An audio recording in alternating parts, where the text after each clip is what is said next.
Que el Señor les bendiga, qué bendición encontrarnos una vez más para poder bendecir el nombre del Señor. El Señor merece toda nuestra gloria, toda la honra, toda la alabanza, porque Él es bueno con nosotros y sus misericordias para siempre.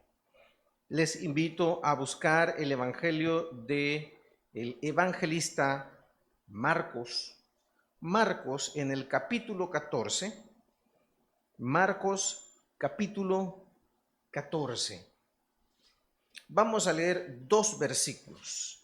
En la lectura bíblica leímos la historia de cuando el Señor Jesucristo, la noche que comió la Pascua con sus discípulos, fue arrestado para posteriormente llegar a la cruz.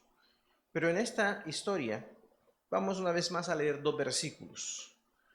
Marcos capítulo 14, versículos 51 y 52.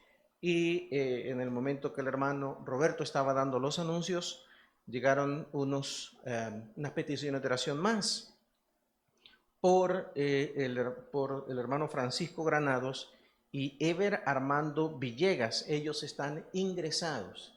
Así es de que les pedimos que oremos por ellos dos, como también por el hermano José Ángel Sorto. Oremos por ellos para que el Señor obre conforme su bondad, su gracia, su poder a favor de ellos. Marcos capítulo 14, versículos 51 y 52 dice la Escritura: pero cierto joven le seguía, cubierto el cuerpo con una sábana, y le prendieron. Mas él, dejando la sábana, huyó desnudo. En este momento vamos a hablar de el precio de no estar preparado, el precio de no estar preparado. Y lastimosamente este joven, este muchacho, va a ser alguien de quien vamos a aprender. El precio de no estar preparado. La Biblia nos habla de este joven que era parte de los que seguían al Señor Jesucristo. Quizás estuvo allí cerca cuando se estaba dando el momento de la celebración de la Pascua, pero aquí se le describe en el momento en que nuestro Señor Jesucristo es llevado o detenido o llevado preso, y precisamente vemos cómo la historia nos dice que él solo iba con una sábana, y en el momento en que le prendieron, dice que él dejó la sábana y huyó desnudo. No sé si, espero que nadie haya tenido esta experiencia tan vergonzosa, pero quizá fue un momento muy vergonzoso y de mucho temor para este muchacho. Cuando pensamos en este joven, ¿qué título, qué nombre, qué apodo le pondríamos quizás en base a lo que hizo? ¿Cómo le llamaríamos? Quizás algunos pensaríamos en llamarle el que huyó. Para otros, quizás sea el desnudo. Para algunos quizás le identificaría por la sábana. Pero en verdad, y quiero decirle esta noche, el propósito no es juzgar y criticar a este muchacho, porque ya vamos a ver que el tema tiene que ver con algo que nos ha pasado a todos, pero precisamente algo que el Señor ha dejado en la Escritura para que nosotros podamos aprender. ¿Cómo le llamaríamos? Bueno, quizás podríamos ponerle diferentes nombres, pero este muchacho, en verdad, lo que le está pasando no solo tiene que ver con él. La realidad es que este muchacho está representando a todos los discípulos del Señor Jesús que están enfrentando la situación de la pasión de nuestro Señor Jesucristo. Este muchacho no estaba preparado, pero no solamente él. Ya vamos a ver a la luz de la Escritura que él era como los demás discípulos que no estaban listos para este momento que enfrentaron en su vida, hablando de la vida de ellos, y que compartieron con el Señor Jesucristo. ¿Qué fue? ¿En qué área fue que ellos se descuidaron? ¿En qué área se descuidó él? ¿Cómo se descuidaron todos los demás? Primero, un problema que les pasó a ellos, pero también nos pasa a nosotros. No oyeron ni creyeron la palabra del Señor. No oyeron ni creyeron la palabra de Dios. Y déjeme adelantarme y decirle que esto sería menospreciar la palabra de Dios. Muchas veces estamos menospreciando la palabra de Dios, como ellos lo hicieron. ¿Cómo fue esto? Vea del versículo 26 al 28 de nuestro pasaje. Dice, cuando hubieron cantado el himno, salieron al monte de los olivos. Ya termina la cena de la Pascua. Entonces Jesús les dijo, todos os escandalizaréis de mí esta noche, porque escrito está, heriré al pastor y las ovejas serán dispersadas. 28. Pero después que haya resucitado, iré delante de vosotros a Galilea. Ahora, cuando vemos a los discípulos enfrentando una situación tan crítica, la verdad es que no era algo de lo cual el Señor no les hubiera anticipado y no les hubiera anunciado. Acompáñenme, por favor, en el mismo Evangelio de Marcos. Vamos al capítulo 8. Marcos capítulo 8, vamos al versículo 31. Y dice la Escritura, y comenzó a enseñarles que le era necesario al Hijo del Hombre padecer mucho y ser desechado por los ancianos, por los principales sacerdotes y por los escribas, y ser muerto y resucitar después de 3 días. Óigame, el Señor se lo dijo claramente y detalladamente todo lo que les iba a pasar. Aquella crisis que tuvieron, aquella situación tan crítica que pasaron, no fue porque el Señor no les hubiera dicho, no se los hubiera anticipado, no hubiera buscado prepararles. Él lo dijo, capítulo 9, versículo 30 al 32. Capítulo 9 del libro de Marcos, versos 30 al 32. Este es otro momento, dice, habiendo salido de allí, caminaron por Galilea y no quería que nadie lo supiese, porque enseñaba a sus discípulos y les decía, el Hijo del Hombre será entregado en manos de hombres y le matarán, pero después de muerto resucitará al tercer día. Pero ellos no entendían esta palabra y tenían miedo de preguntarle. La verdad es que el Señor les había anunciado de los tiempos cuando Él va a regresar, cuando Él va a reinar.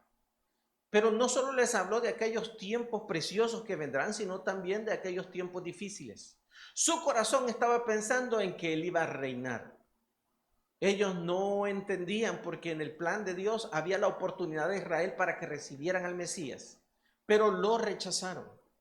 Y el Señor no detalló verdaderamente que había una primera y una segunda venida, porque eso concernía sencillamente al conocimiento de Dios.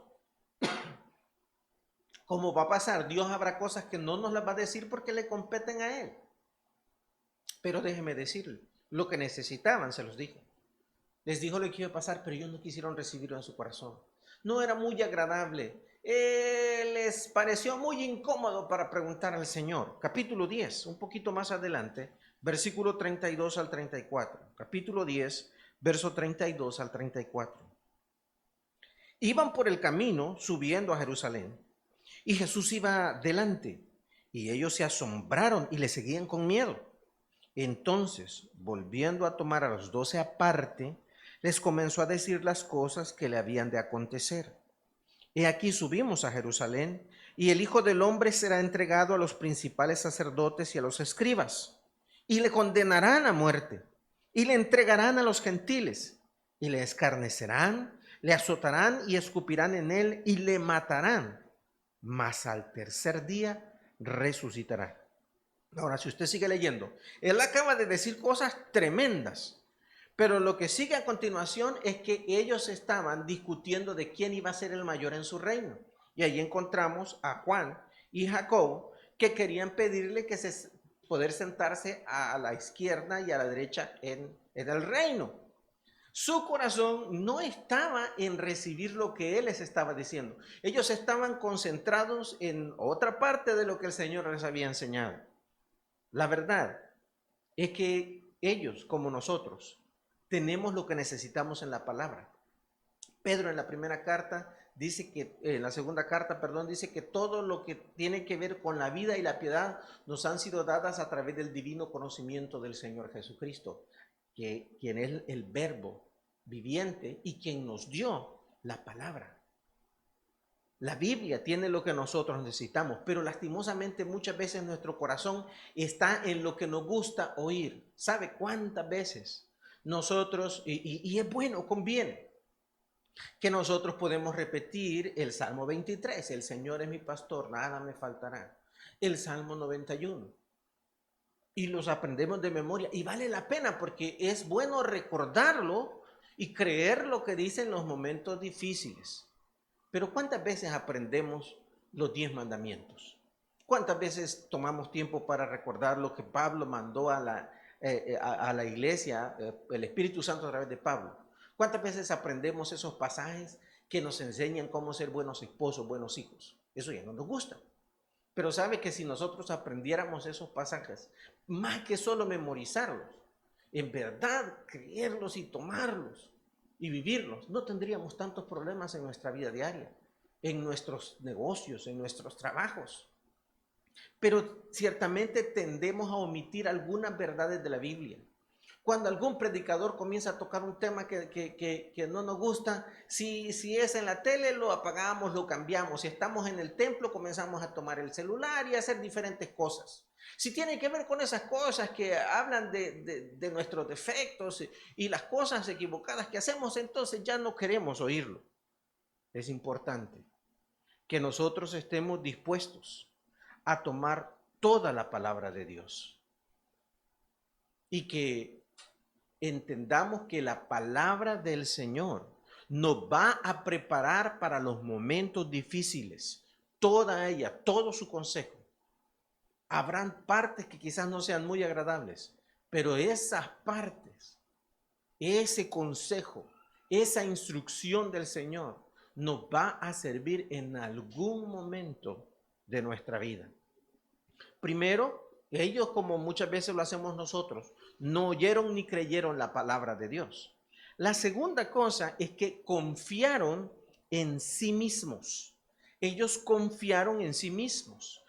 Vea el ejemplo y aquí vemos a Pedro que tomaba la iniciativa, pero que en verdad estaba hablando del sentir que había en todos. Versículo 29, volviendo una vez más a Marcos capítulo 14, vamos al versículo 29 hasta el 31, dice la escritura.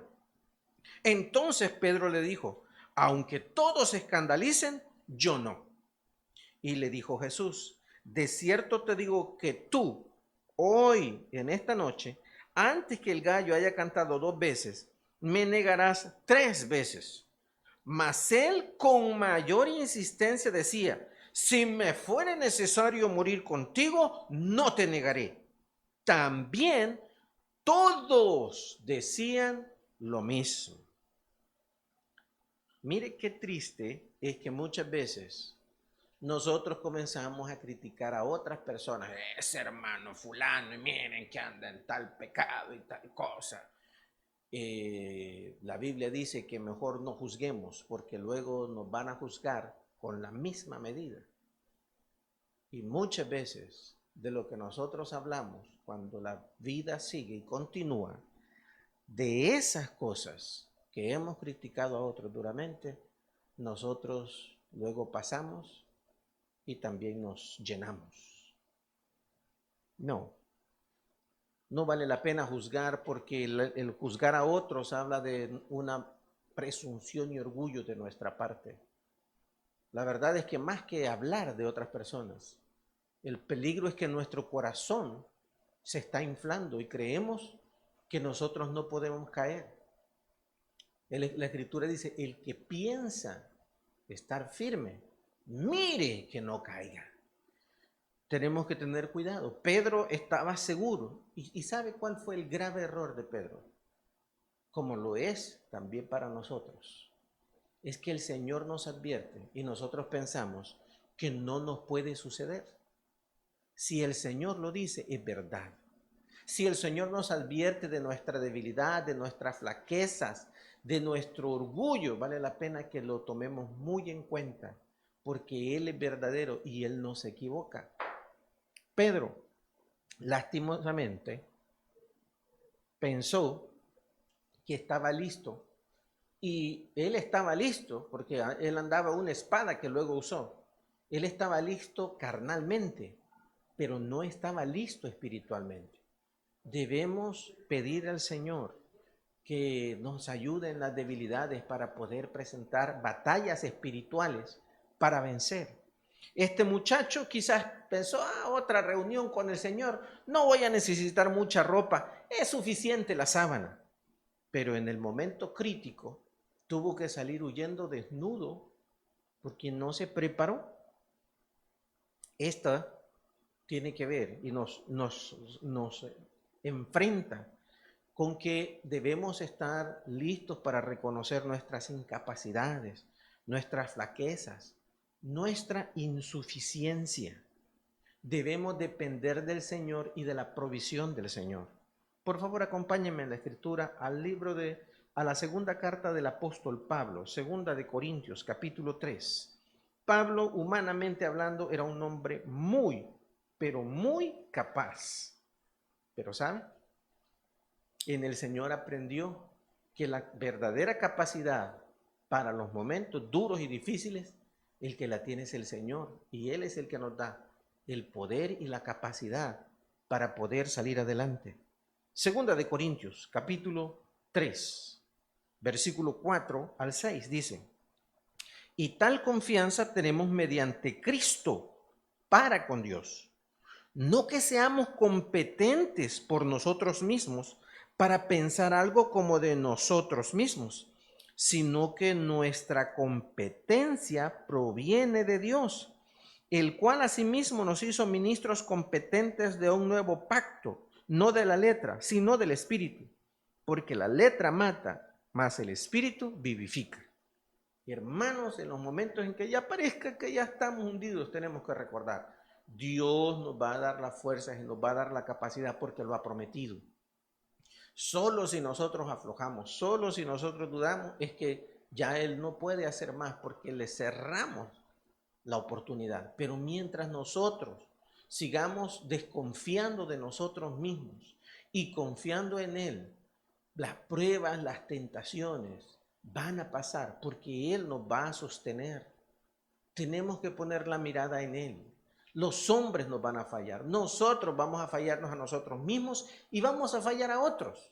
Tenemos que confiar en Él. Entonces el primer error fue que no oyeron la palabra. El segundo error fue que confiaron en sí mismos.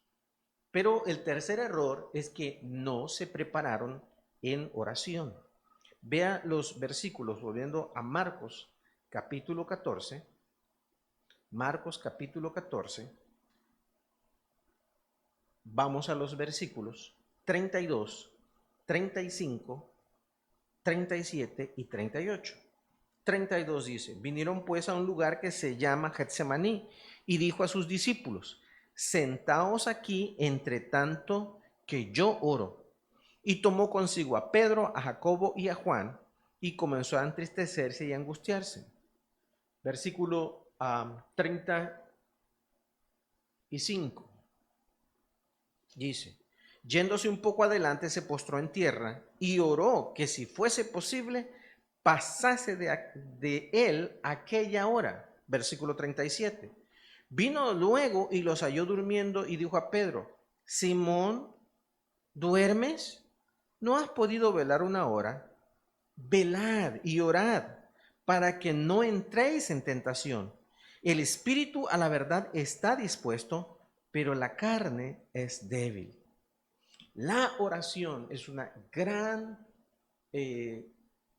arma para los momentos difíciles. Ahora, nuestra confianza no debe de estar en la oración. Nuestra confianza es a quien oramos.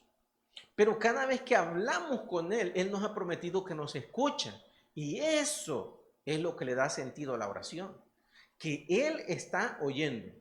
La promesa no es que Él va a hacer lo que nosotros decimos. Es que Él nos oye y que Él nos va a ayudar. Que nos va a dar la respuesta que nosotros necesitamos. Aunque ni siquiera nosotros lo entendamos. El Señor oró y supo orar porque oró pidiendo la voluntad del Padre. Y en aquella oración, dice la Escritura, con un corazón sometido al Padre, Él recibió la ayuda hasta de ángeles y el apoyo y el confort de ángeles. Hermanos, necesitamos prepararnos en oración. Y el Señor Jesucristo, siendo el Dios eterno, pero estando en la condición de hombre, nos da el ejemplo. Se preparó y se fortaleció en la oración. Debemos estar buscando en la oración no que Dios haga lo que nosotros creemos, sino que podamos entender la voluntad de Dios y que Él nos dé la capacidad de someternos a ella para que estemos preparados. Ve el versículo 39 y el versículo 32. Otra vez fue y oró diciendo las mismas palabras. Señor, si es posible, pase de mí esta hora. Pero luego, versículo 42, dice, levantaos, vamos. Y aquí se acerca el que me entrega. Después de aquella sesión de oración que llevó largo tiempo, él estaba listo, porque la oración le comunicó con el Padre y permitió que él estuviera en la sintonía de aquello que iba a venir, fortalecido por el Padre. Necesitamos prepararnos en oración. Muchas veces nosotros no estamos orando por nosotros, por los nuestros, por los hijos, por la iglesia. Estamos invitando a los hermanos a estar orando y quizás a veces usted se siente cansado de oír nombre tras nombre, pero su oración es importante porque Dios ha prometido que le va a oír a usted. Esas oraciones son fortaleza para tantos corazones como usted no se imagina. Solo cuando uno está en la angustia, cuando está pasando las crisis, y entonces los hermanos están orando, uno puede ver y ser aún fortalecido en medio de toda aquella intercesión. Oremos, preparémonos en oración. Una cuarta cosa, no se prepararon en disciplina espiritual. Ve el versículo 37, dice, vino luego y les halló durmiendo y dijo a Pedro, Simón, ¿duermes? ¿No has podido velar una hora? Velad y orad para que no entréis en tentación. El espíritu a la carne está dispuesto, pero la carne es débil. Necesitamos ser disciplinados. Hermanos, si la vida física, si la vida secular necesita disciplina, ¿cuánto necesitamos disciplinarnos? Si va a ser estudiante, usted necesita disciplinarse en estar en sus clases, usted necesita disciplinarse en prestar atención, en hacer las tareas, en estudiar para prepararse a los exámenes. Si usted es alguien que tiene un trabajo en una empresa, entre más responsabilidad le han dado en jefatura, en responsabilidades de recursos, más disciplinado usted tiene que ser para poder manejar todo lo que usted va a conllevar. En el hogar se necesita disciplina. En la vida espiritual necesitamos disciplina.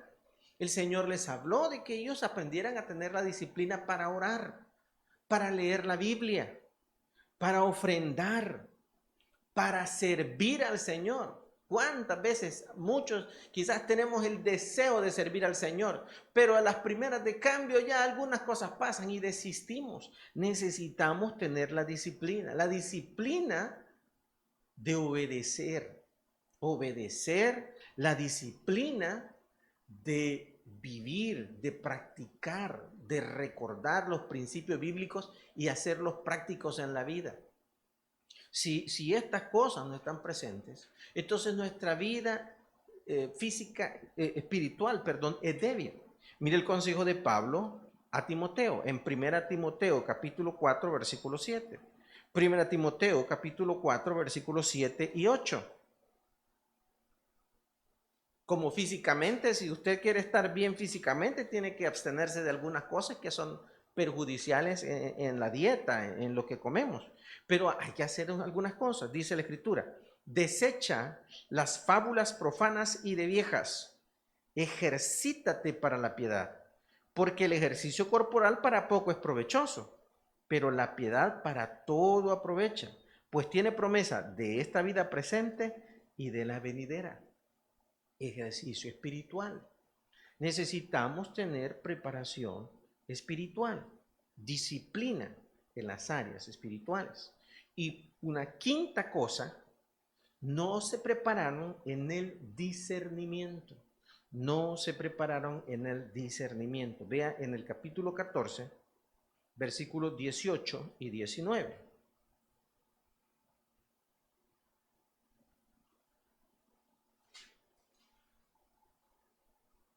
Dice la Escritura,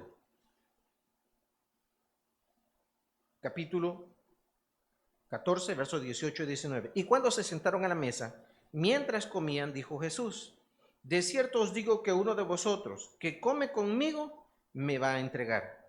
Entonces ellos comenzaron a entristecerse y a decirle uno por uno, ¿seré yo? Y el otro, ¿seré yo? Ahora, verdaderamente es difícil cuando no estamos prestando atención. Por favor, acompáñeme a el capítulo 12, al capítulo 22, perdón, del siguiente libro, Lucas 22. La verdad es que el Señor en su momento en la cena, en Mateo 26, nos dice que Él identificó a Judas. Pero vean el versículo 22, el capítulo 22, versículo 47 y 48 del libro de Lucas. Lucas 22, 47, 48. Amén. Dice la Escritura. Mientras él aún hablaba, estamos hablando de este momento que estamos describiendo, se presentó una turba y el que se llamaba Judas, uno de los 12, iba al frente de ellos y se acercó hasta Jesús para besarle. Entonces Jesús le dijo, Judas, ¿con un beso entregas al Hijo del Hombre? Sin duda, Judas se las ingenió para hacer y disfrazar todo lo más posible. Y llegó con un beso como es costumbre entre los orientales, dando una muestra de cariño, de aprecio al Señor Jesucristo. Pero el Señor Jesucristo en ningún momento fue sorprendido. Él ya estaba preparado, listo y conociendo y entendiendo lo que había, lo que cada uno de ellos pretendía. Él sabía quién lo iba a traicionar y, no obstante, él siempre tuvo el mismo amor y cuidado para Judas como lo tuvo para todos. Ahora, él sabía y le amó, pero no se descuidó. Siempre estuvo alerta, siempre estuvo pendiente. Cuando estaba en la mesa, ya le dijo, ya es hora que te vayas. Él sabía, él estaba alerta, nada estaba pasando. Por supuesto, Él es el Dios eterno, pero como hombre, Él estuvo aún despojándose en algún momento de los atributos y lo vemos a Él en todo momento alerta. ¿Sabe que el Espíritu Santo del Señor nos quiere ayudar para que nosotros tengamos discernimiento? Hay tantas ocasiones en la vida en que el Señor quisiera que pudiéramos abrir nuestros ojos del entendimiento para darnos las advertencias en relación a personas, a situaciones. Muchos de nosotros con facilidad caemos en diferentes formas de engaños, en diferentes formas de tramas, de astucia. Y estas están a todos los niveles. Ahora, yo no le animo a que ande en medio de todas las teorías de la conspiración que existen en todos los lugares. Y ni metido en todos los, no es necesario estar metido en todos los chismes y en todos los comentarios, no. Lo que necesitamos es buscar más del Señor, de su dirección, de su guía. El Señor nos dijo que el Espíritu Santo venía para enseñarnos y para guiarnos. En el libro de Juan, en el capítulo 16, en el versículo 13, el Señor nos dijo que iba a enviar al Consolador, al Santo Espíritu, para que Él nos enseñara toda la verdad y nos guiara a la verdad. Hermanos, necesitamos tener discernimiento. Teniendo ese discernimiento, vamos a evitar meternos en muchas situaciones difíciles. Y cuando es que el Señor nos ha prestado para pasar, por lo menos estar ya sabiendo que el Señor nos ha prestado y cómo es que nosotros tenemos que actuar en medio de la prueba y la tribulación. Necesitamos prepararnos porque las batallas espirituales van a estar allí. Nos preparemos o no, las batallas van a estar allí. Y nosotros necesitamos estar preparados, prevenidos, detrás de nuestro capitán, de nuestro Señor, de nuestro campeón, porque con Él todas las batallas son ganadas. Vamos a orar. Señor bendito, te alabamos y te bendecimos. Gracias, porque no solo nos has salvado del infierno y nos has liberado de las cadenas de Satanás y del pecado. Gracias porque también te paras junto a nosotros para pelear las batallas que tenemos que enfrentar. Señor, ayúdanos para entender que debemos prepararnos, que nuestro corazón debe de estar listo. Señor, yo te pido quizás por aquellos que todavía no te conocen, que entiendan que hay una batalla que ya está perdida, que todos tenemos perdida, pero que solo en ti, que solo tú la puedes ganar y tú nos das la victoria.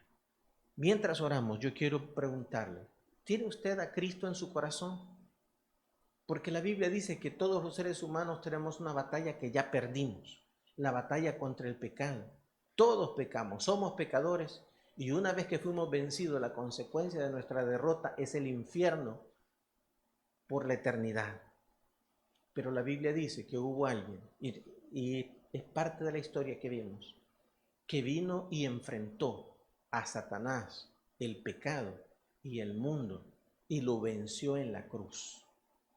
Venció dejándose herir, golpear, insultar, difamar, pero de esa manera sufría el castigo por nuestros pecados para que nosotros pudiéramos tener su justicia y la vida eterna. Y si usted nunca le ha recibido, su vida nunca va a poder tener la victoria que Dios quiere darle si primero usted no le deja ganar la batalla más importante, la batalla contra el pecado, contra la muerte y contra el infierno. Allí donde está, ríndele su vida a Jesús. Crea en Él y entréguele todo su ser. Allí donde está, dígale: Señor Jesucristo, sé que tú eres el vencedor y tú ayudas a los que son derrotados, como tus discípulos que no se prepararon ni fueron derrotados. Todos, Señor, caímos, pero gracias porque tú levantas al caído. Señor, creo en ti. Perdóname todos mis pecados. Limpia mi corazón. Gracias por morir en la cruz, resucitar y salvarme. En tu nombre. Amén. Si usted hizo esta oración, yo le animo a que usted pueda buscar seguir creciendo en la fe y del conocimiento del Hijo de Dios. Si en este momento quizás usted ya recibió a Cristo, pero usted puede decir: la verdad es que yo he caído en la batalla, perdí, en la tentación cedí, en la prueba fallé. No todo se termina allí. El Señor quiere ayudarnos, levantarnos y ayudarnos a vencer en su nombre. Solo tenemos que llegar delante de Él arrepentidos para encontrar en Él el perdón y el socorro para nuestra situación. Padre, muchas gracias por tu consejo, tu palabra. Permítenos prepararnos en ti para poder disfrutar esa victoria que ganaste para nosotros en la cruz. Gracias, Padre, en el nombre de tu Hijo Jesús. Amén. Que el Señor le bendiga. Nuestro hermano Carlos nos dirige cantando.